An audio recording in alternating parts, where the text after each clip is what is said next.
علیکم، آپ دیکھ رہے ہیں کے نیوز ایچ ڈی۔ میں ہوں حارث علی شاہ گیلانی۔ چلتے ہیں آج کی اہم خبروں کی طرف۔ رخ کریں گے لاہور کا، جہاں سے رپورٹ کر رہے ہیں ہمارے نمائندے Irfan Khan. P T I کے 5 نومنتخب ارکان پنجاب اسمبلی نے حلف اٹھا لیا۔ اسپیکر پنجاب اسمبلی پرویز الہی نے ارکان سے حلف لیا۔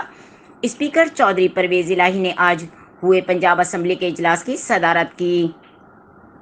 اجلاس میں حکومتی اور اتحادی ارکان شریک نہیں ہوئے۔ پنجاب اسمبلی میں خواتین کی نشستوں پر بطول زین، سائرہ رضا، فوزیہ عباس نے حلف اٹھایا ہے، جبکہ اقلیتی نشستوں پر حقوق رفیق اور سموئیل یعقوب نے حلف اٹھایا ہے۔ واضح رہے کہ الیکشن کمیشن نے منحرف اراکین کے نااہل ہونے کے بعد خالی ہونے والی پنجاب اسمبلی کی 5 مخصوص نشستوں پر پی ٹی آئی کی ارکان کا نوٹیفیکیشن جاری کیا تھا۔